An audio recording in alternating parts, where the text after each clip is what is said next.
Hello students, so here we are with the solutions of NTA Abhyas JEE Main Test 53. Right, so this is a relatively tough paper. कुछ questions JEE advanced level के भी इसमें हैं. So let's move to the first question in our discussion. The first question says a stationary hydrogen atom in the first excited state emits a photon. First excited state, that means second state में है वो. The mass of the hydrogen atom is m, the ionization energy is e, then the recoil velocity acquired by the atom is. Right तो जब उस atom में से ये photon निकलेगा तो अगर मैं एटम और फोटोन के लिए मोमेंटम कंजर्वेशन अप्लाई करूं p i equals to p f अगर अप्लाई करें तो ऐसे केस में the momentum of the atom remaining atom है ना and the momentum of the photon h by lambda. Photon के लिए एच बाय लैम्डा लिखेंगे एंड एटम के लिए the momentum will be m v. तो एक तो मोमेंटम कंजर्वेशन से अपन ने m v equals h by lambda relation निकाला. देन जो एनर्जी उसमें से एमिट होगी that is minus h c r z square. This 1 by 1 square minus 1 by 2 square first excited state से उसको जंप करना है. अच्छा ये h c r z square की वैल्यू हमें E दे रखी है तो ये जो एनर्जी रिलीज होनी है delta E that will be 3E by 4. ये अपन कैलकुलेशन करें तो ये 3E by 4 आपका एनर्जी वैल्यू है. Now this 3E by 4 energy जो एमिट हुआ है this is basically shared between two entities. One is half m v square enjoyed by the atom and the second is the energy taken by the photon which is h c by lambda. तो वो जो 3E by 4 energy difference है वो दो चीजों में share हो रहा है. It is between the atom and the photon. अब यहां अपन वैल्यूज अगर सब्स्टिट्यूट कर लें तो this is 3E by 4, this is half m v square plus h by lambda. यहां पे h by lambda is m v तो एच बाय लैम्डा यहां पे एम वी है. So we now have a quadratic equation in v. ठीक है, हमारे पास एक v में क्वाड्रेटिक इक्वेशन है जिसको अपन क्वाड्रेटिक फॉर्मूला अप्लाई करके which is minus b plus minus under root of b square minus 4ac. तो अपन क्वाड्रेटिक फॉर्मूला अप्लाई करके इस v का वैल्यू निकाल सकेंगे. तो that comes out to be option a. Again was a good question जहां पे कैलकुलेशन थोड़ा ठीक है. हमने एक मोमेंटम कंजर्वेशन अप्लाई किया, जो टोटल एनर्जी है उसके दो शेयर किए between the atom and the photon और वहां से v का क्वाड्रेटिक सॉल्व करके आंसर आएगा. Right, move to the next question. Right, the second question says two identical spheres each of mass m are suspended by vertical strings. अब ये दो spheres strings से attached हैं. Let's say sphere number 2 and sphere number 3 जो है वो string से attached हैं और ये first sphere sphere 1 जो है ये u speed से नीचे आता है, दोनों objects से टकराता है. And we know that जो इनका line of impact होगा right that is always along the common normal. तो ये तो इन दोनों का common tangent हो गया और ये इनका common normal हो गया. Similarly यहाँ पे this is the common tangent and common normal. Now अब जब ये ऑब्जेक्ट इस बॉल 2 को बॉल 1 जो है जब बॉल 2 को हिट करेगा तो this is the impulse, this is the line of impact. अब इस नॉर्मल रिएक्शन का, इस इंपल्सिव नॉर्मल रिएक्शन का एक डाउनवर्ड कंपोनेंट आ रहा है और एक हॉरिजॉन्टल कंपोनेंट आ रहा है. But this ball it can not move in downward direction. Right, this ball it can not move in downward direction because वो स्ट्रिंग से अटैच्ड है. तो देयर इज ओनली पॉसिबिलिटी कि बॉल जो है ये लेफ्ट डायरेक्शन में कुछ स्पीड से जाए एंड सिमिलरली बॉल 3 जो है वो राइट साइड में उतनी ही स्पीड से जाए because the balls are identical. Right, तो अब हम यहां पर पॉइंट जो अप्लाई कर रहे हैं ये using the concept that F average जो है that is delta P upon delta T. इस फर्स्ट बॉल जब सेकंड से टकरा रहा है राइट तो normal reaction, impulsive normal reaction n ले लेते हैं. यहां पर भी इंपल्सिव नॉर्मल रिएक्शन n होगा. इस n का वर्टिकल कंपोनेंट ऊपर की तरफ n cos 30 आ रहा है, यहां से भी n cos 30 आ रहा है. तो एफ एवरेज जो इस पे अपवर्ड डायरेक्शन में आ रहा है that is minus 2n cos 30. That is equals to the change in momentum of the first ball. मान लो first ball की final speed is u dash. तो ये change in momentum is mu dash minus mu. And let's say the duration of impact, जो collision का duration है वो delta t है. फिर ball 2 and 3 किसी भी एक का equation लिखें. ball 2 and 3 हमने कहा कि ये v speed से opposite direction में जाएंगे, ये downward direction में नहीं जा सकते because वो string से connected हैं. तो अब ball 2 के लिए अपन देखें तो उस पे n यहां पे लगा है. इस n का इस तरफ जो कंपोनेंट आएगा दैट इज n sin 30. तो this is n sin 30 which is the force and that is equals to change in momentum. इस बॉल का momentum is final mv, initial was 0 upon the duration of contact is delta t. Right, dividing these two equations we can see we get minus 2 root 3 and that is equals to u dash minus u upon v. That is let's say the first equation. Right, then अपन coefficient of restitution का equation लिखें. We know that coefficient of restitution का equation is always written along the common normal. तो common normal के along coefficient of restitution की equation लिखें तो we have u cos 30 You know that E times U1 minus U2 equals to V2 minus V1. So U cos 30 minus 0. We are writing this equation for ball number 1 and ball number 2. And that is equals to this V cos 60 minus U dash cos 30. Right? ये equation जो हमने लिखी है, this is along the common normal, coefficient of restitution along the common normal. And accordingly, this equation, this is root 3U. And that is equals to V minus root 3 U dash. So that is the second equation. Right, so we have these two equations यहाँ से. If you solve them, you get u dash का value as minus 5u by 7. You can calculate the things. U dash का value minus 5u by 7 आ रहा है. But the question was to find the net impulse, combined impulse. तो अब ये जो combined impulse होगा, strings की वजह से जो combined impulse होगा, we know that this net impulse is the change in momentum. तो मैं बॉल 1 का मोमेंटम चेंज लिखूं बिकॉज इंपल्स तो दोनों पे इक्वल ट्रांसफर हो रहा है. तो अकॉर्डिंगली डेल्टा पी जो आएगा that will be M U dash minus M you.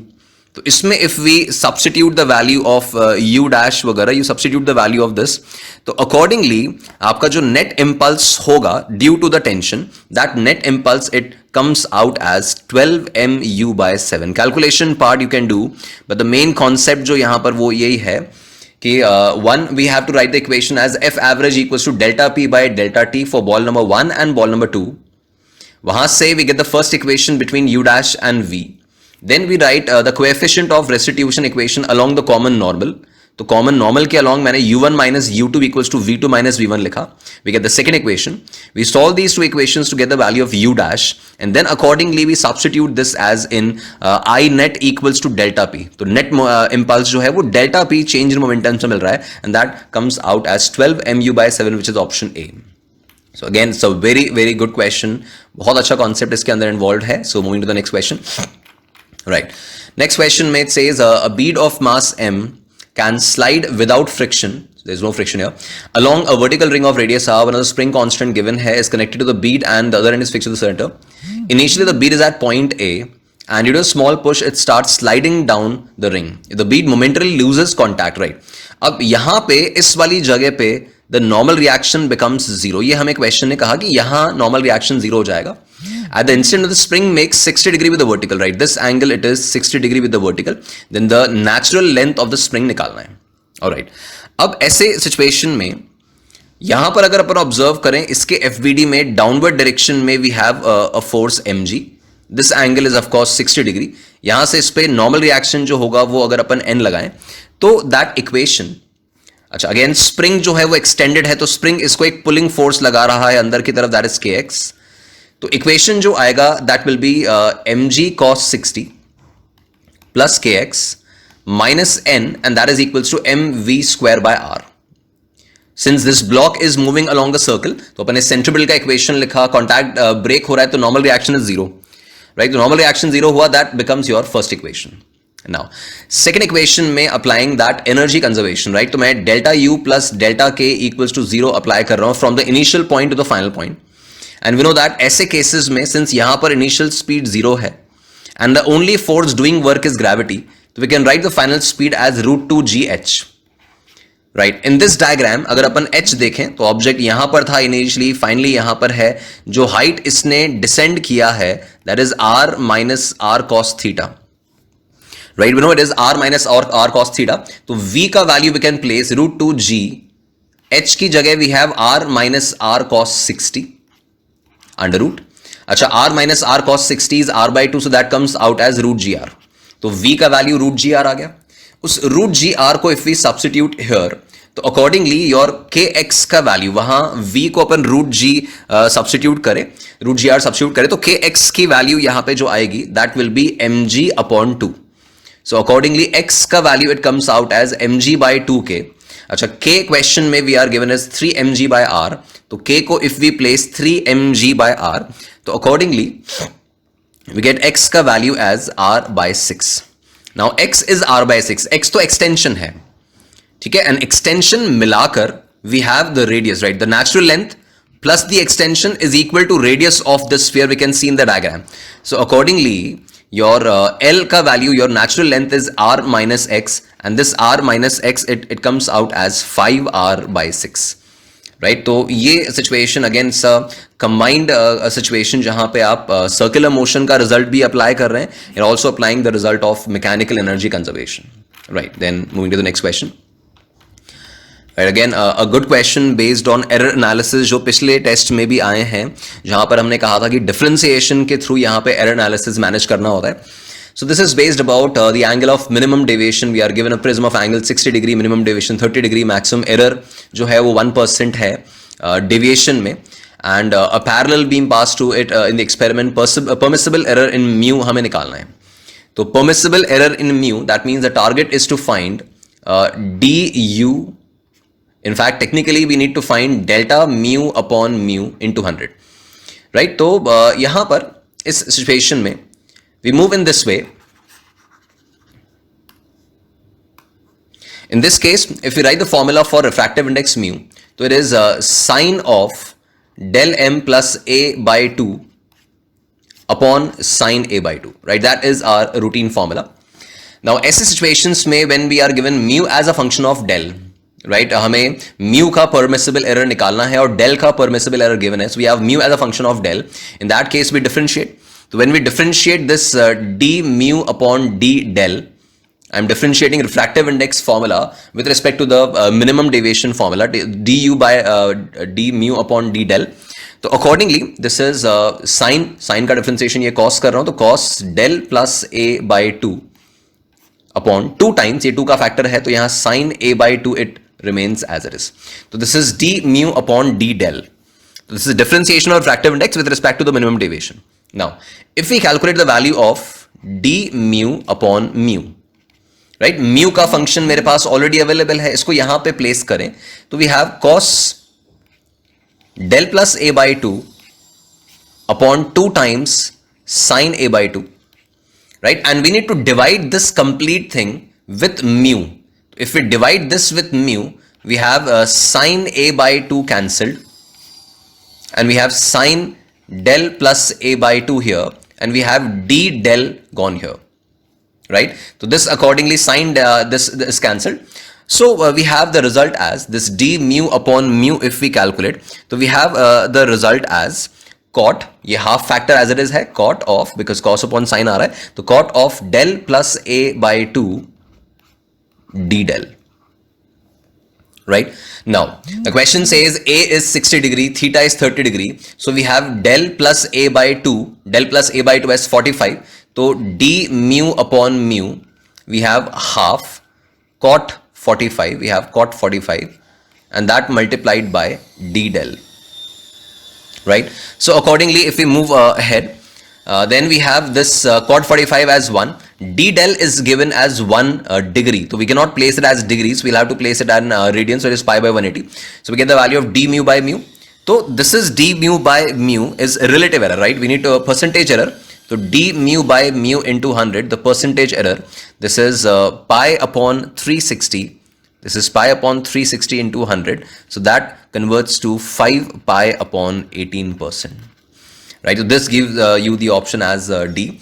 The point is हमें mu का function यहाँ पे दे रखा था, right? Mu as a function of del दे रखा था, हमने mu को del के respect में differentiate किया, ठीक है? फिर हमने d mu upon mu का value निकाला, तो और वहाँ से d del का value substitute किया. We were given d del का value as 1%, वो substitute किया, and accordingly d mu by mu, which is the relative error in refractive index mu हमें मिल गया और उसको 100 से multiply करके we got the percentage error, right? So moving to the next question.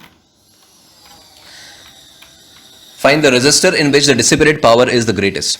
Right, so now this is a routine question जहाँ पे we can just mark the terminals and identify series parallel. तो इसको हम पूरा solve ना करके just हम एक network बना लेते हैं कि if we mark this point as A, then this point can be marked as B, this point is also B, this point in between can be marked as C, this is let's say D, and यहाँ पर इसको अपन E mark कर दें, इस जगह भी ये E आ जाएगा.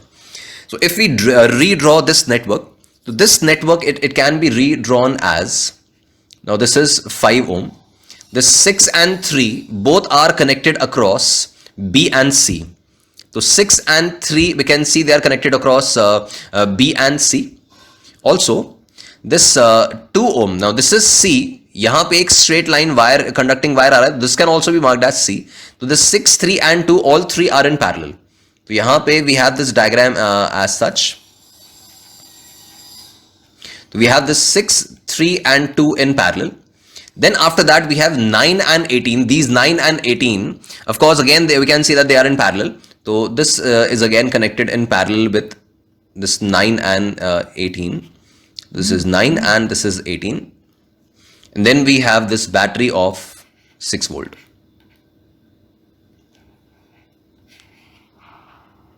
Right. So if we let's say pass current I यहां से, अगर यहां से अपन I करंट पास कर रहे हैं तो obviously that current will be distributed here. यहां से I करंट जा रहा है तो वो इधर डिस्ट्रीब्यूट करोगे, राइट. फर्दर वो करंट को यहां पे आप डिस्ट्रीब्यूट करोगे. Since resistances are in parallel, the current will be distributed in inverse ratio of resistances. तो आपको सबके अंदर करंट का वैल्यू अलग अलग निकालना पड़ेगा. Then for power you will have to apply I square R individually for all the resistors and then you need to compare कि किसमें maximum power जा रही है. तो पहले इसमें सर्किट लेबलिंग करके हमने इसका नेटवर्क रीड्रॉ किया.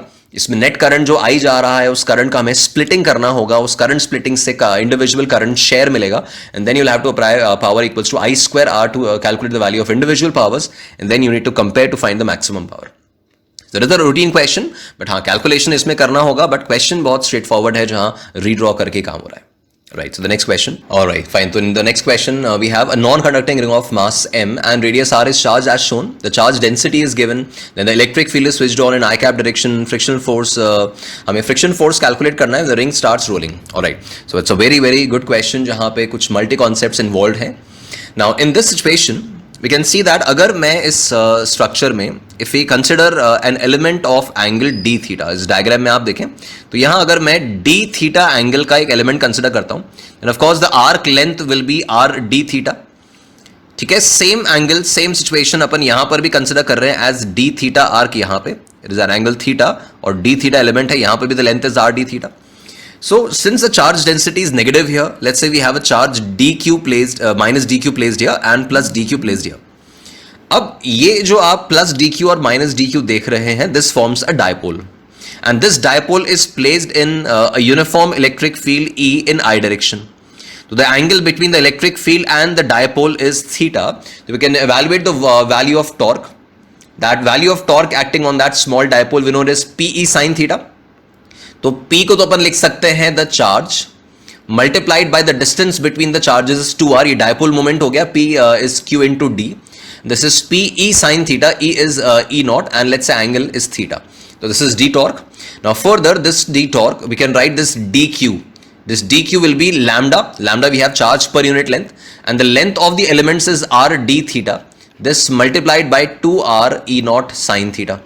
Now of course to find the value of net torque जब हमें इन पे कैलकुलेट करना है तो this net torque it can be given by this 2 lambda r square E naught. This is constant. 2 lambda r square E naught. This is constant and we have sin theta d theta when integrated from 0 to pi by 2. Because we have this situation only from 0 to pi by 2, right? 90 degree quarter ring जो है केवल उसी में scenario बन रहा है. For every element we consider in one quarter, we have a corresponding element in this the opposite quarter as well.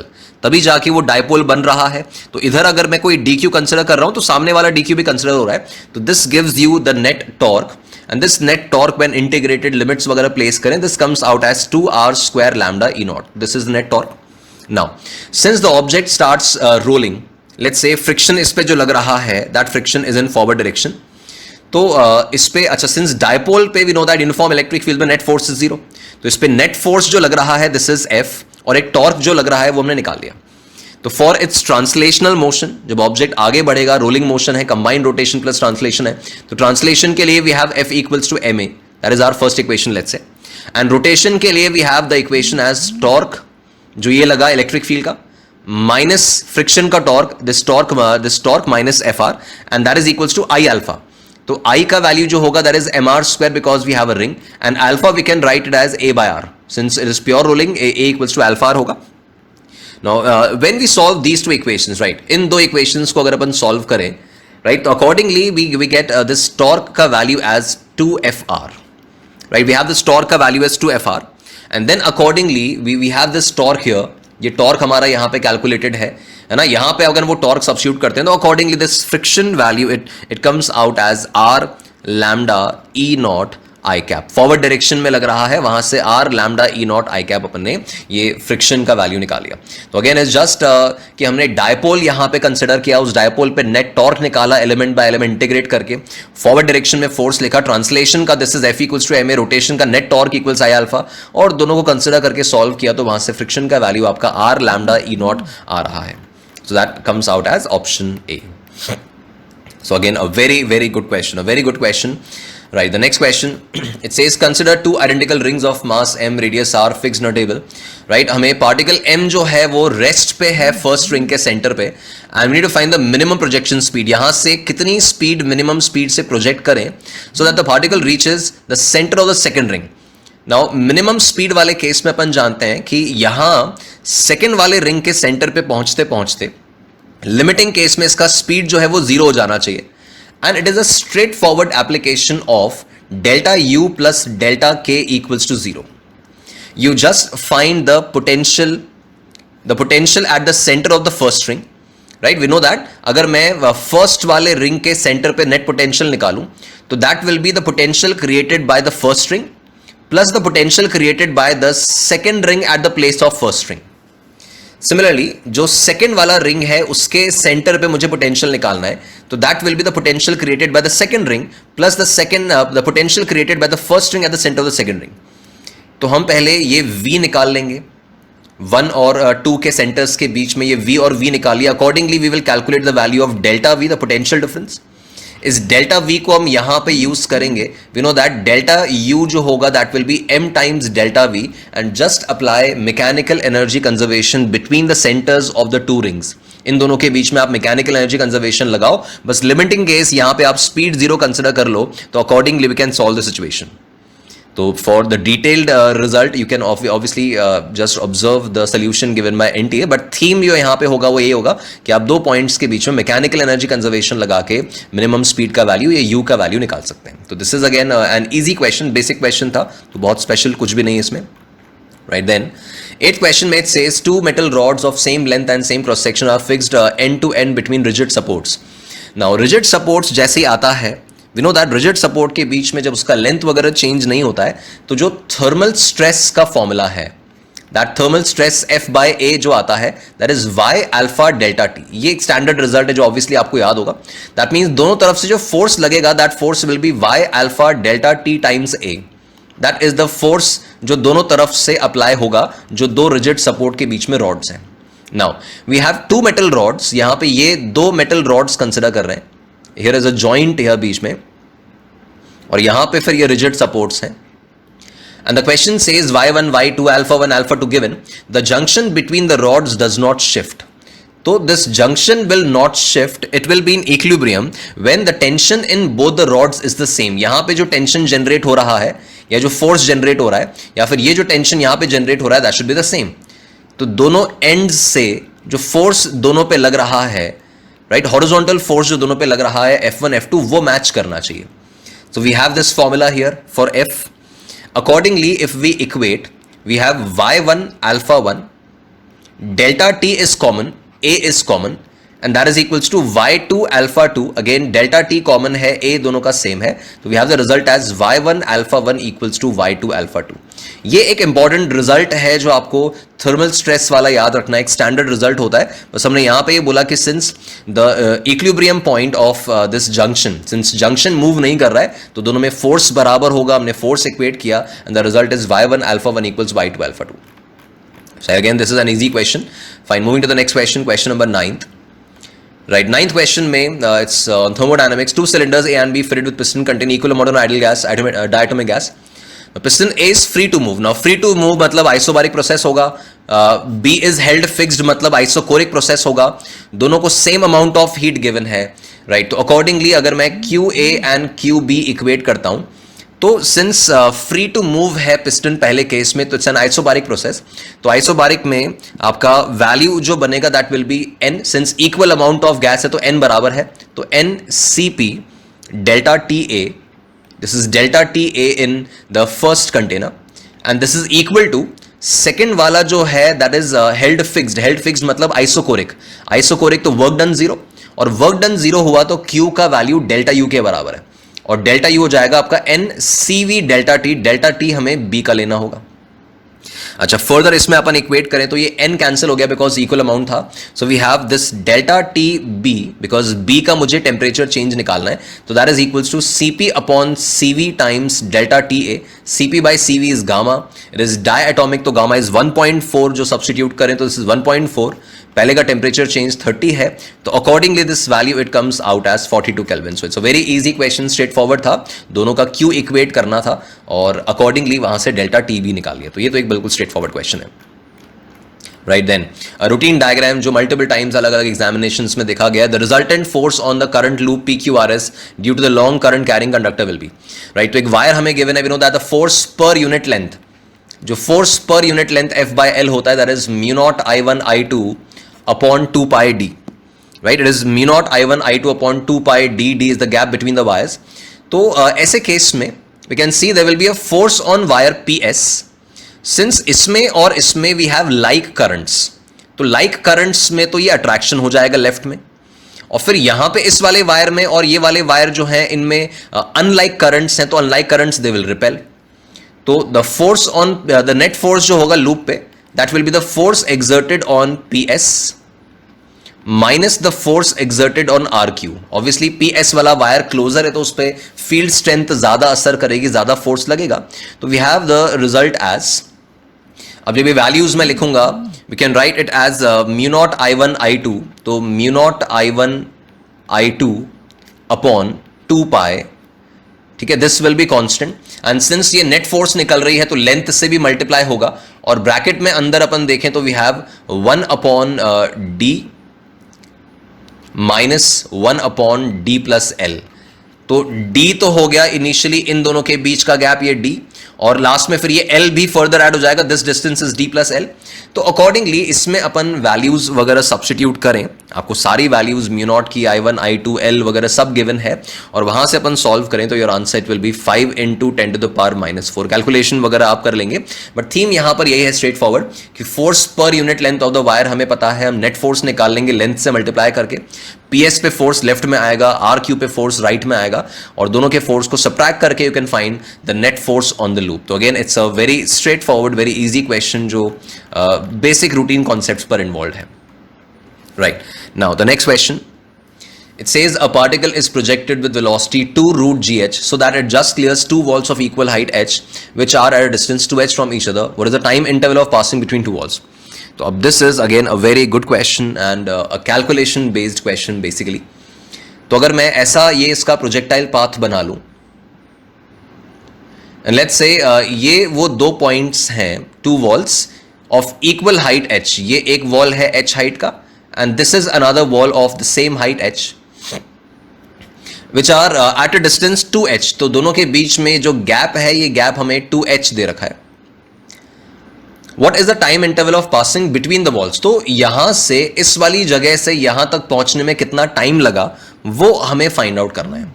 अच्छा, हमने उसको वही यूजुअल जो है अपना u स्पीड और थीटा एंगल से थ्रो किया है, तो u speed and theta angle पे अपन ने थ्रो किया। नाउ अब ये जो 2h हॉरिजॉन्टल डिस्टेंस है दोनों के बीच में, we can write that equation in second equation in x direction. So this 2h will be equals to ux into t, and t is of course the time taken in moving from here to here. So that is your first equation. Then second equation we can write the second equation of kinematics in y direction. It is h equals to uy t plus half ay t square. a का value minus g place करें, minus half G T square. Right, इसको अपन further solve करें, right, this is a quadratic equation in time. तो हमें यहां से दो time की वैल्यूज मिलेंगी जब वो इस हाइट पर अवेलेबल होगा, तो वो दो टाइम की वैल्यूज जो आएंगी यहां पे, दैट t1, दिस t1 का वैल्यू, अच्छा इसमें since it is a quadratic you can directly write the relation as कि दो रूट्स जो इसके होंगे उनमें जो t1 माइनस t2 है, right, that t1 minus t2 is basically this duration t। एक पॉइंट यहां पे जब पहुंचा होगा तो एक टाइम है, यहां पे जब पहुंचा है तो दूसरा टाइम है। So if we evaluate the difference between the roots, तो that difference between the roots will be equals to the time gap t। तो this difference between the roots from this equation it can be written as 4uy square -8gh under root upon G, this is T1 minus T2 जो अपन difference of root से calculate कर सकते हैं इस quadratic में, and this is equals to T।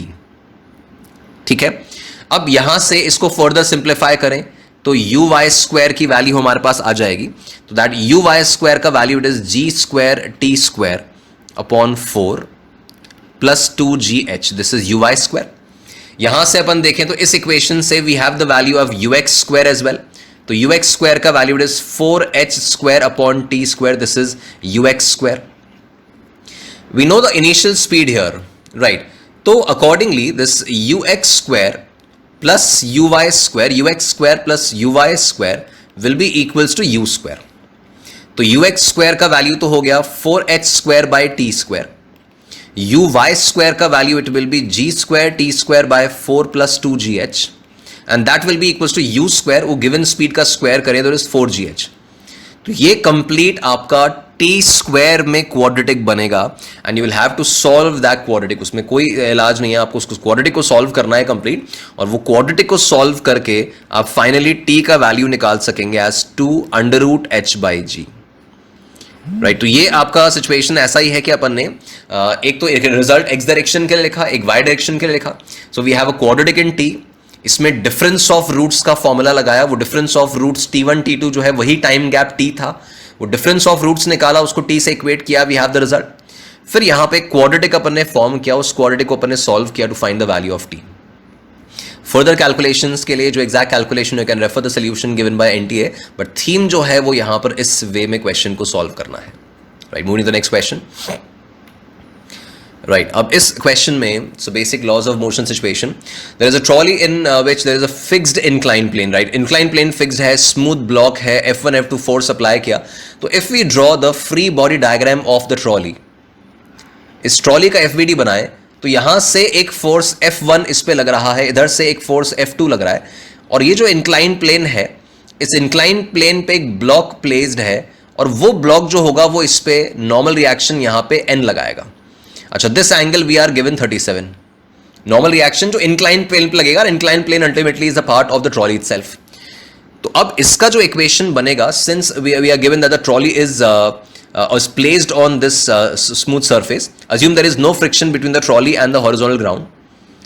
अब to keep the trolley at rest, अच्छा फर्दर गिवन है कि ट्रॉली रेस्ट पे है, तो इसका फोर्स बैलेंसिंग करें तो we have the equation as F1 plus N sine 37 forward direction के forces equals to F2।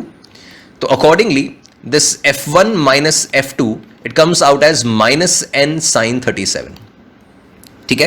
Then normal reaction जो है, सिंस यूजुअल सिचुएशन है, तो इस ब्लॉक पे जो नॉर्मल रिएक्शन लगेगा that will be mg cos theta.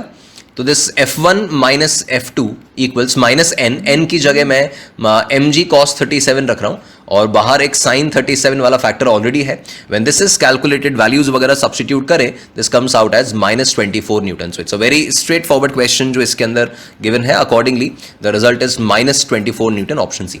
तो ट्रॉली के लिए इक्विलिब्रियम लिखना था, normal reaction mg cos theta use करना था यूजुअल फ्री बॉडी डायग्राम्स के थ्रू, और वहां से F1 माइनस F2 का वैल्यू माइनस 24 आ रहा है, राइट। सो नेक्स्ट क्वेश्चन पे चलते हैं। Now the next question says two radioactive nuclei P and Q in a sample, given sample decay into a stable nucleus R at time 0। एक का nucleus 4 n0 है, दूसरे का n0 है, half life given है 1 minute and 2 minutes. Initially R के कोई nucleus नहीं है, P और Q दोनों टूट के R बना रहे हैं। तो when the number of P and Q are equal, जब P और Q का काउंट इक्वल हो जाएगा तो R के कितने न्यूक्लियस बचे होंगे वो हमें पता करना है। नाउ अब ऐसे केस में एक तो अप्रोच है कि आप सीधा फॉर्मूलाज वगैरह के थ्रू जाएं, सेकेंड अप्रोच ये है कि अपन एक जनरल अंदाजा लगाएं कि यहां पे इसका हाफ लाइफ 1 मिनट है P का, और Q का हाफ लाइफ 2 मिनट है, और P एंड Q के नंबर ऑफ न्यूक्लियाई इक्वल होने की बात कही है। तो अगर मैं मान लो Q की एक हाफ लाइफ ले लूं 2 मिनट, Q की एक हाफ लाइफ में P के 2 हाफ लाइफ हो जाएंगे, मतलब P के 2 हाफ लाइफ मतलब ये तो हो जाएगा 1/4 है ना, n0, और इसकी एक हाफ लाइफ होगी तो ये होगा n0/2, तो ये इक्वल नहीं हुए। अब मान लो Q की 2 हाफ लाइफ हो गई 4 मिनट, 4 मिनट में P के 4 हाफ लाइफ हो जाएंगे, तो वो हो जाएगा इनिशियल अपॉन 16, मतलब 4 n0/16 विच इज n0/4, और ये हो जाएगा इसके 2 हाफ लाइफ हुई तो ये हो जाएगा n0/4, तो इक्वल हो गए। तो ये इक्वल होने वाला जो प्रोसेस है ये 4 मिनट्स पे हो रहा है। ये अपन एक जनरल अंदाजे से ही पता कर सकते हैं, बिकॉज इनके जो हाफ लाइफ है ना वो मल्टीपल्स हैं एक दूसरे के। तो 4 मिनट बाद यू कैन सी 4 मिनट बाद P के नंबर ऑफ न्यूक्लियस बचे होंगे इनिशियल अपॉन 16। तो इनिशियल अपॉन 16 मतलब ये हो जाएगा आपका n0/4, और Q के 2 हाफ लाइफ होंगी 4 मिनट में, Q की 2 हाफ लाइफ होंगे तो उसके 2 हाफ लाइफ मतलब इनिशियल अपॉन 4 तो n0/4, तो ये दोनों के इक्वल हो गए। तो ये टाइम की वैल्यू आपकी 4 मिनट्स आ गई। ठीक है, अब वी कैन सी कि सिंस आफ्टर दिस 4 मिनट्स दोनों के नंबर ऑफ न्यूक्लियस ये n0/4 ही बचे हैं। तो अब अपन देखें तो नंबर ऑफ न्यूक्लियस R के कितने बने होंगे, R के नंबर ऑफ न्यूक्लियस कितने बने होंगे, जितने P और Q के डिसइंटीग्रेट हुए। तो P का डिसइंटीग्रेशन कितना हुआ, 4n0 माइनस n0/4, इतने P के डिसइंटीग्रेट हो चुके हैं, प्लस Q का डिसइंटीग्रेशन कितना हुआ, n0 माइनस n0/4। ये जो n0/4 था तो रिमेनिंग था, तो डिसइंटीग्रेट कितना हुआ वो इस तरह से कैलकुलेट होगा, और जितना डिसइंटीग्रेट होगा वो सब R में कन्वर्ट होगा। तो इनको अपन ऐड कर लें तो your final answer it will B 9n0/2। तो it is a basic question, easy question था कि आपको एक जनरल अंदाजे से ही पता चल रहा है कि 4 मिनट बाद दोनों के number of nuclei remaining equal बचेंगे। वो आपने जनरल अंदाजे से लिया बिकॉज हाफ लाइफ दोनों के रिलेटेड थे। फिर पता किया कि जितने नंबर ऑफ न्यूक्लियस P के टूट गए हैं प्लस जितने नंबर ऑफ न्यूक्लियस Q के टूट गए हैं वो दोनों मिला के R के न्यूक्लियस के बराबर होंगे। So that is the result. So again a good question. तो नेक्स्ट सिचुएशन पे आते हैं। राइट, नेक्स्ट क्वेश्चन में one end of the long metallic wire of length is tied to the ceiling. एक मेटालिक वायर कंसिडर किया है और दूसरा एंड स्प्रिंग का है। तो और ऐसे केस में हमें उसका टाइम पीरियड फाइंड आउट करना है। राइट, तो ये तो सिचुएशन बिल्कुल स्ट्रेट फॉरवर्ड है। वी नो दैट ऐसे केसेस में स्प्रिंग के सिचुएशन में अपन फोर्स जो लिखते हैं वो लिखते हैं अपन F equals to KX, magnitude of force F equals to KX। और वायर्स वगैरह के केस में we know that delta L/L जो होता था, है ना, डेल्टा L जो है that is F upon AY, the stress upon strain के रिजल्ट से चलें तो यहां से आपका F का वैल्यू आता था, दिस F का value it will B AY/L times delta L। ठीक है, AY/L टाइम्स डेल्टा L। इनको अपन कंपेयर करें तो K जो है उसकी वैल्यू AY/L आ रही है। ये रिजल्ट हमें ध्यान रहना चाहिए कि स्प्रिंग और वायर में वो जो इक्विवेलेंस है वो ये है K is AY/L।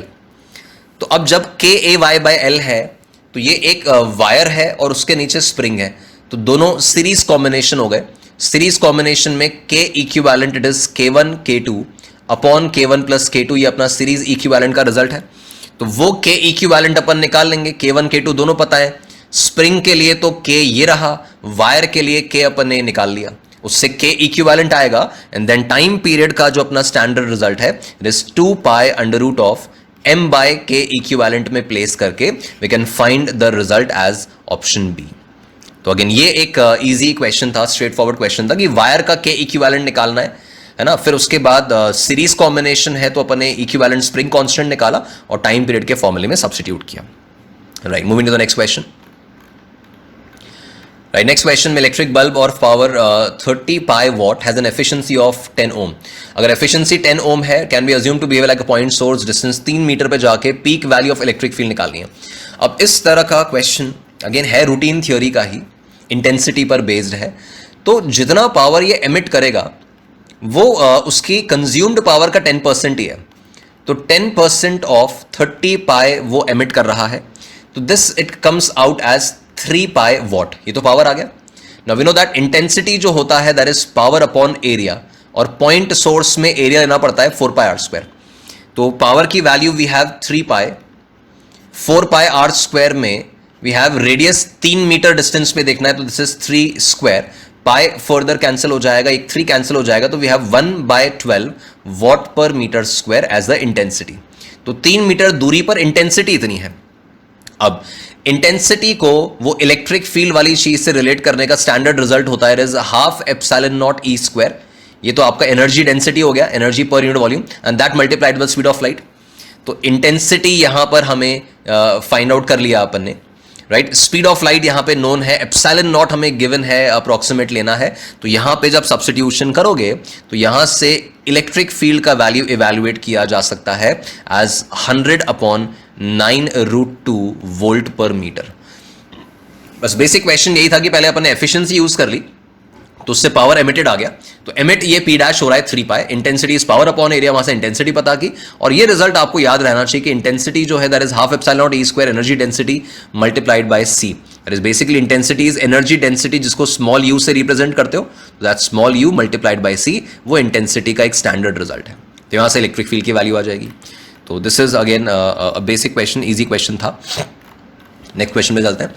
Rigid bar of mass 15 kilogram is supported symmetrically by 3 wires, right. तो ये अपन एक बार बना लिया और ये बार जो है ये 3 सिमेट्रिक वायर्स से सपोर्टेड है। मान लो एक यहां पर है, एक इस जगह पे है और एक बीच में है। We have 3 wires made up of, अच्छा एंड पॉइंट्स वाले कॉपर के हैं, बीच वाला जो है वो स्टील का है।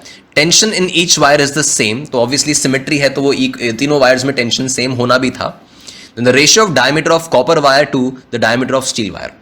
तो अगर अपन इसमें ऑब्जर्व करें तो we know that Young's modulus का जो अपना फॉर्मूला होता है that is stress by strain, तो F by A upon delta L by L। अब सिमेट्री है तो तीनों में टेंशन का वैल्यू, F का वैल्यू तीनों में सेम होगा। A जो है वो अलग अलग है, लेंथ ऑफ द वायर तीनों में सेम दे रखी है। अच्छा ये पूरा स्टेबल रहना है, सिमेट्रिक है तो एक्सटेंशन भी तीनों में सेम आएगा। तो अगर ये कॉमन फैक्टर्स हटा दें तो we can see that y is inversely proportional to a। अच्छा एरिया फिर मैं पाई आर स्क्वायर लिख सकता हूं सिंस ये क्रॉस सेक्शन डायमीटर वगैरह की बात हो रही है। तो ऐसे केस में we can directly write as, अच्छा कोई भी 2 वायर कंपेयर कर लो बिकॉज ये ये कॉपर है, ये कॉपर है और ये स्टील है, तो अपन कॉपर और स्टील कंपेयर कर लें तो we have y1 upon y2। Since area के इनवर्सली प्रोपोर्शनल है तो this is d2 square upon d1 square, ये डायमीटर्स की वैल्यूज लिख देंगे। अकॉर्डिंगली आपका d1 अपॉन d2 जो आएगा that d1 by d2 is y2 bye y1 का अंडर रूट, और वो वैल्यूज अपन सब्सटीट्यूट कर दें, डेटा हमें गिवन है तो 1.9 और 1.1 वो सब्सटीट्यूट किया तो 19 बाय 11 अंडर रूट आपके इस d1 बाय d2 का वैल्यू आ रहा है। सिंस ये स्टेबल था, इक्विलिब्रियम में था, सिमेट्री थी, उस चीज को यूज किया, y की प्रोपोर्शनैलिटी निकाली, एरिया के साथ इन्वर्स आई है और वहां से y1 बाय y2 मिला और d1 बाय d2 निकाल दिया, राइट। तो अगेन इजी क्वेश्चन है, नेक्स्ट पे मूव करते हैं। राइट, नेक्स्ट डायरेक्ट थ्योरी का क्वेश्चन है, Zener diodes have higher dopant densities as compare to the ordinary PN junction diodes. तो सिंस इसके अंदर डोपेंट जो है ड्यू टू हाई डोपिंग करते हैं तो हाई डोपिंग में डिप्लीशन लेयर में इलेक्ट्रिक फील्ड की वैल्यू जो है वो बहुत ज्यादा बढ़ जाएगी। तो आपकी स्टैंडर्ड थ्योरी का ही पार्ट है तो ऑप्शन सी होगा, तो उसमें तो डायरेक्टली मार्क करके अपन आगे बढ़े। Right, then a metal sphere of radius r and specific heat s is rotated about an axis passing through its center at a speed n rotations per second. तो n rotations per second है तो पहले upon omega निकाल लें तो it will B 2 pi n, omega upon radiance पर second में निकाल लिया तो ओमेगा 2 पाई n आ गया। सडनली इसको रोका और 50% एनर्जी जो है वो टेम्परेचर बढ़ाने में दिया। तो बेसिकली जितना उसका रोटेशनल काइनेटिक एनर्जी था this half I omega square, उसका 50% मतलब आधा, ऑफ कोर्स वो जो आधा है वो टेम्परेचर बढ़ाने में गया तो इज एमएस डेल्टा टी। तो मैं कुल मिला के हाफ आई ओमेगा स्क्वायर का जो आधा है वो एमएस डेल्टा टी को देना है। अब अपन यहां पे ये हाफ का factor, then half I omega square में since it is a metal sphere of radius R तो इसको अपन कंसिडर कर रहे हैं सॉलिड स्फीयर, तो इट्स 2/5 mr स्क्वायर। ओमेगा की वैल्यू हमें पता है दिस इज 2 पाई n हमने निकाल ली, इसका स्क्वायर हो जाएगा और फर्दर इसको इक्वेट कर रहे हैं विथ एमएस डेल्टा टी। ठीक है, तो इसको अपन ये एमएस डेल्टा टी से इक्वेट करें।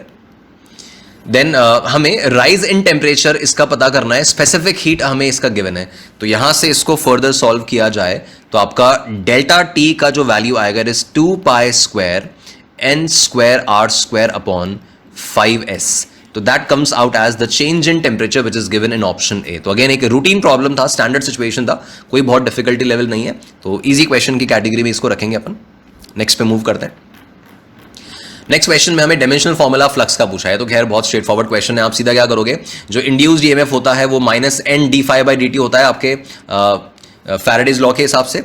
तो इसके अंदर अपन देख सकते हैं कि फ्लक्स का जो डायमेंशन होगा that is basically the dimension of EMF multiplied by the dimension of time. तो ईएमएफ का जो डायमेंशन है वो तो वर्क डन अपॉन चार्ज से आ जाएगा, है ना। दैट ईएमएफ का वोल्टेज का जो है वो potential energy upon charge, work done upon charge से अपन निकाल लेंगे।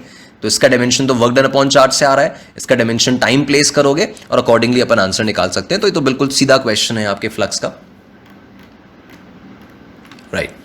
Now this question, a heavy flexible uniform chain of length pi R and mass lambda pi r, mass given है, length given है, in a smooth semicircular tube AB of radius r। इसको release किया और जब ये emerge हो जाएगा पूरा ट्यूब से तब हमें इसकी स्पीड निकालनी है, राइट। तो अब सिचुएशन ये है कि अगर मैं इनिशियल फोटो देखूं तो इनिशियल फोटो इस चेन का ऐसा था, और जब ये पूरा इमर्ज हो जाएगा, है ना, ये इमर्ज यहां से इस जगह से पूरा इमर्ज हो जाएगा, तो पूरा इमर्ज होने के बाद ये जो कंप्लीट चेन है ये यहां से ऐसा सीधा पूरा दिखाई देगा, ये सिचुएशन है। तो ये जो कंप्लीट चेन है उसका कंप्लीट लेंथ मुझे दे रखा है पाई आर। तो जब chain initially semicircular form में थी तो उसका जो सीएम होगा, of course we can see, जैसे यहां पे अगर मैं ये ऐसे बना लूं तो उसका जो सेंटर ऑफ मास होगा वो यहां होगा जो 2r बाय पाई डिस्टेंस पे होता है। This is a standard result, 2r by pi CM की लोकेशन, तो है ना। तो ये तो 2r बाय पाई हो गया, दिस इज 2r बाय पाई। अच्छा, जब ये चेन पूरा यहां से बाहर निकल के सीधा हो जाएगा तो उसका सीएम जो आएगा वो यहां पे सेंटर पे आएगा, और वो सेंटर कितना डिस्टेंस पे होगा, वो होगा लेंथ का आधा। तो लेंथ कितना है, पाई आर दे रखा है, तो this is pi R by 2। तो इफेक्टिवली सीएम जो है चेन का, इट हैज डिसेंडेड फ्रॉम यहां टू इस जगह, है ना। वो सीएम जो है वो इधर से इधर डिसेंड किया है, एच हाइट डिसेंड किया है। तो वो एच हाइट कितना डिसेंड किया है, it is 2r by pi plus pi R by 2। इतने अमाउंट से the CM of the chain has descended.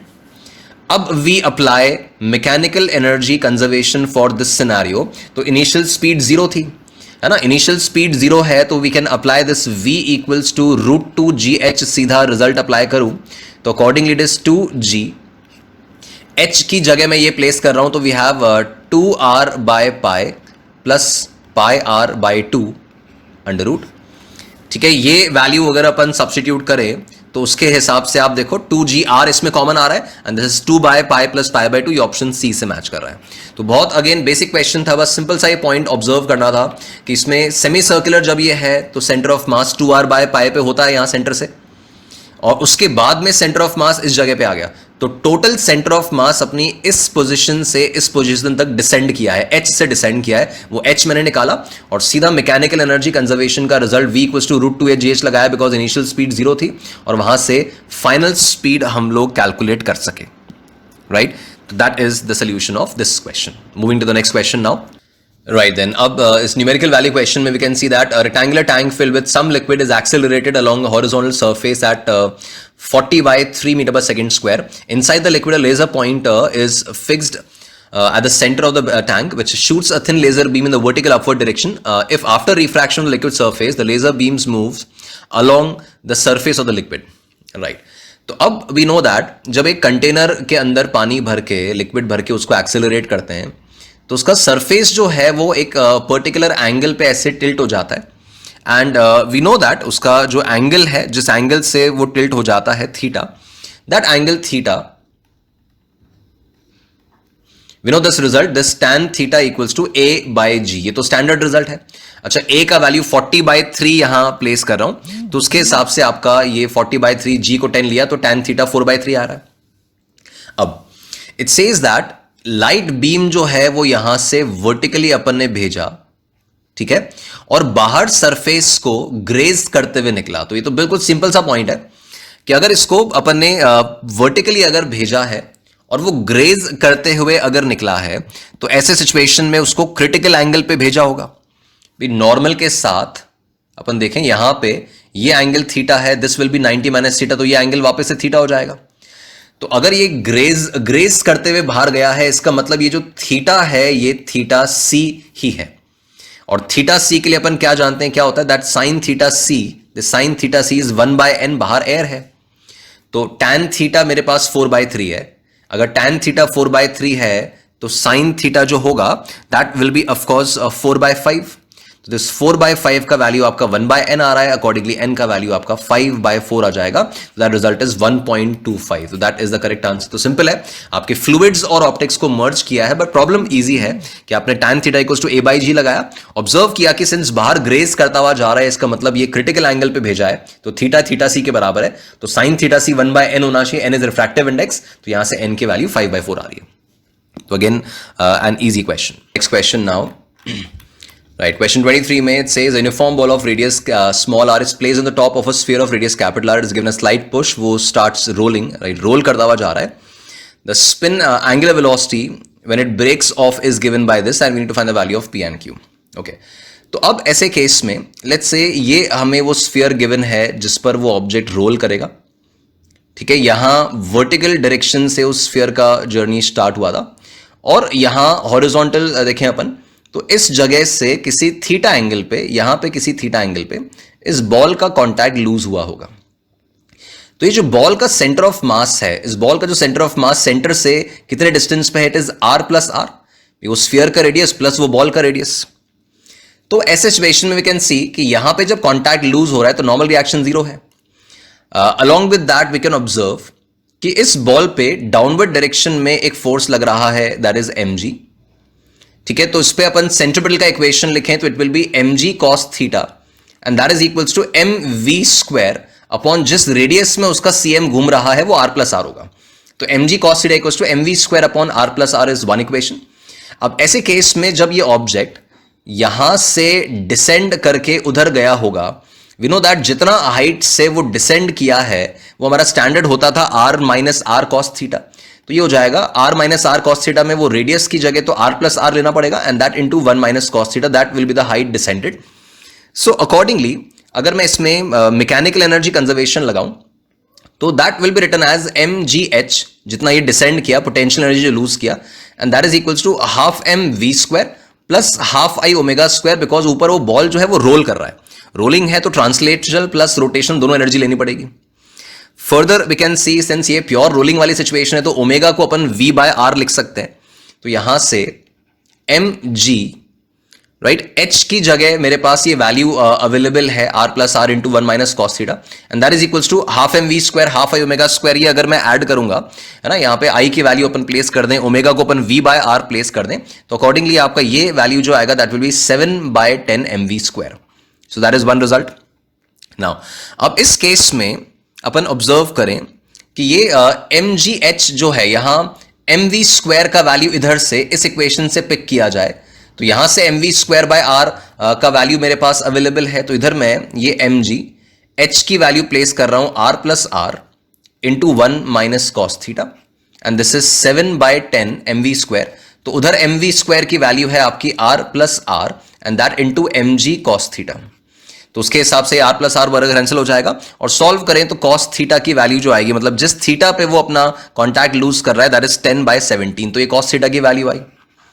अच्छा, cos थीटा की वैल्यू आ गई तो अपन वो फर्स्ट इक्वेशन जो ऊपर लिखी हुई वहां से v भी निकाल सकते हैं, तो v की वैल्यू जो है that is g into R plus R times cos theta, तो यहां से ये v की वैल्यू आ गई, ठीक है। ये v में अपन डेटा सब्स्टिट्यूट करें, वी नो दैट ओमेगा जो होगा that is v by R because it is pure rolling, तो वो omega equals to v by R जब करोगे तो वो डेटा सब्स्टिट्यूशन पे आपके ओमेगा का वैल्यू आ रहा है 110g अपॉन 17r, तो उसके हिसाब से ये p हो गया 110 एंड q हो गया 17, तो आपका p प्लस q का वैल्यू जो आएगा दैट इज 127, राइट। तो अगेन है रूटीन, कॉन्सेप्ट जो है वो रूटीन है बट कैलकुलेशन बहुत चैलेंजिंग और डिमांडिंग है ना, कि डेफिनेटली इतने लंबे कैलकुलेशन में कहीं एरर अपन कर दें वो पॉसिबिलिटी क्रिएट होती है। तो मैंने एनर्जी कंजर्वेशन अप्लाई किया, सर्कुलर मोशन की इक्वेशन लिखी, वहां से cos थीटा निकाला, v इक्वल्स टू v की वैल्यू निकाली, omega is v by R calculate किया और वहां से अपन को वो इंटीजर्स p एंड q मिलके वैल्यूज मिल रही हैं, right. So moving to the next question, तो अच्छा क्वेश्चन था।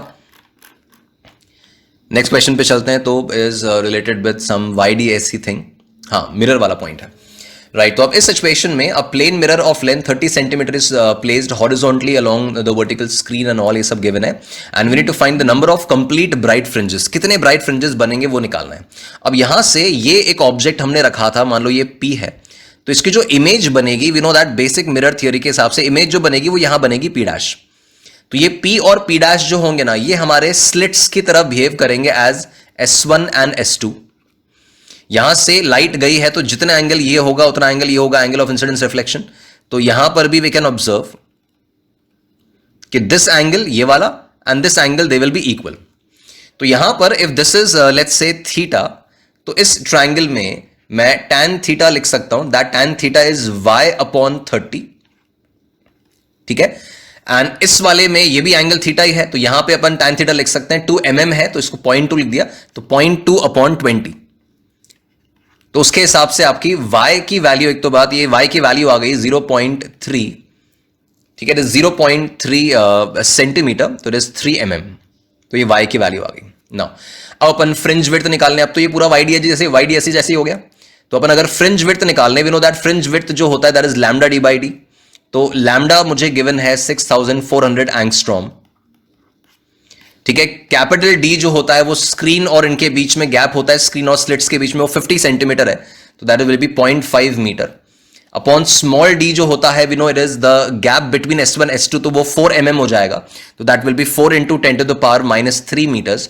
तो वहां से आपकी फ्रिंज विड्थ आ गई, लैम्डा डी बाई डी लगा के फ्रिंज विड्थ आ गई, बिकॉज अब ये YDSC वाला सेटअप बन चुका है। अब नंबर ऑफ फ्रिंजेस के लिए तो सीधा सा पॉइंट है कि ये इतना गैप है, पूरा इतना पूरा इलाका है, और इस इलाके में कितने फ्रिंजेस बन रहे हैं, तो that will be total gap upon width of one fringe. तो ये total gap upon width of one fringe करता हूं, तो ये कैलकुलेशन में आपका ये 3 अपॉन 0.08 वैल्यू आएगी, and that comes out as 37.5। वो आपका n का वैल्यू आ रहा है। तो अकॉर्डिंगली नंबर ऑफ फ्रिंजेस जो है that will be reported as 37 only, because 0.5 तो वहां काउंट होगा नहीं, वो तो कंप्लीट हुआ ही नहीं। तो 37 फ्रिंजेस उस रीजन में आ रहे हैं। तो अगेन आपका मिरर एक्सपेरिमेंट जो होता है YDSC वाले कॉन्सेप्ट में ही आगे, तो वो एक रिजल्ट यहां पे यूज हुआ है। YDSC सेटअप की तरह बिहेव कर रहा है, y निकाल लिया, विड्थ निकाल लिया, और n का वैल्यू अपन y अपॉन w से कैलकुलेट कर सकेंगे। Right, moving to the next question, the last of this paper. String of length 1.5 with 2 ends clamped. Right, अब ऐसे सिचुएशन में जब फंडामेंटल मोड है, तो ये 2 एंड्स जब क्लैम्प्ड है, तो इसमें फंडामेंटल मोड का मतलब हुआ दिस डायग्राम। इसका मतलब सेंटर ऑफ द स्ट्रिंग पे जो भी एम्पलीट्यूड है वो मैक्सिमम है। तो amplitude at the centre of the string we are given 4 mm, तो मैक्सिमम एम्पलीट्यूड 4 mm है।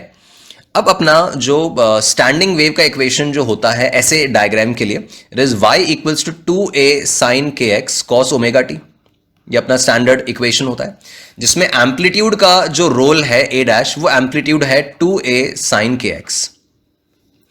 अच्छा, further we are given the length of the string is 1.5। We know that ऐसा एक रीजन, एक बॉक्स जो होता है उसका साइज λ/2 होता है। तो λ/2 की वैल्यू मुझे 1.5 दे रखी है, पूरा लेंथ ऑफ द स्ट्रिंग, मतलब ये एक बॉक्स। तो यहां से लैम्डा की वैल्यू 3 मीटर्स आ गई पहले, तो एक तो लैम्डा मिल गया। अब एम्पलीट्यूड जो है that is 2a sin kx। हमें कौन सा एम्पलीट्यूड दे रखा है? The amplitude at centre of the string is 4 mm। तो ये कंप्लीट सेंटर पे मैक्सिमम एम्पलीट्यूड होगा ना, इसकी वैल्यू 4 mm दे रखी है। The minimum distance between 2 points having amplitude 2 mm। 2 mm मतलब मैक्सिमम का आधा। तो ये जब मैं यहां पे प्लेस करूंगा, तो आप देखो a डैश की जगह 2 रख रहा हूं, 2a की जगह 4 रख रहा हूं मैक्सिमम एम्पलीट्यूड, kx, k की जगह we have 2 pi by lambda, और x की वैल्यू निकालनी है। तो यहां से we can see that kx की वैल्यू आपकी हाफ आ रही है। वहां से kx का वैल्यू अगर हाफ आया, सॉरी इसमें साइन kx का वैल्यू हाफ आ रहा है, तो आपका kx का वैल्यू जो आएगा that will B pi by 6। यहां से k is 2 pi by lambda, x अपन देखें तो x1 जो यहां पे आएगा दैट विल बी 1/4 मीटर। तो एक तो 1/4 मीटर अपन देख रहे हैं, पहला पॉइंट है ना, जो इस जगह पे है a/2 ये वाला, और एक a/2 यहां पर ये भी होगा इस जगह। तो x1 यहां पे 1/4 है। अच्छा, दूसरी बार ये वैल्यू अपन देखें कि साइन थीटा की वैल्यू अगर मैं हाफ लिख रहा हूं, तो थीटा की 2 वैल्यूज मिलेंगी ना, एक तो π/6 मिलेगी, एक 5π/6 मिलेगी। तो 5π/6 जब यूज करोगे तो आपको x2 का वैल्यू जो मिलेगा दैट विल बी 1.25। तो यहां से आपका x2 माइनस x1 जो आना है that will be 1 metre. Basically यहां पे अपन ने ये पॉइंट यूज किया है ना, ये पॉइंट यहां पे अपन ने यूज किया है कि आपका जो साइन kx है, वो साइन kx हाफ आ गया था, तो kx की वैल्यू या तो π/6 आ सकती है, या फिर के एक्स की वैल्यू अपन देखें 5 पाई बाय 6 आ सकती है। तो वो एक तरह से ऐसा हो गया कि के एक्स टू माइनस के x one is 5 pi by 6 minus pi by 6, और वहां से x2 माइनस x1 की वैल्यू मैंने निकाली है एज 1 मीटर। तो ये तो खैर काफी सारे क्वेश्चंस, कुछ नया लर्निंग एक्सपीरियंस आपको दे रहे हैं, तो पेपर को बहुत केयरफुली सॉल्व करना है, क्वेश्चंस को ढंग से एक बार एनालाइज कर लेना है, जो नया पॉइंट सीखे हो वो कैरी करना है और आगे क्वेश्चंस में अप्लाई करना है। So keep preparing, be motivated, work hard, you can and you will. Alright students, thank you.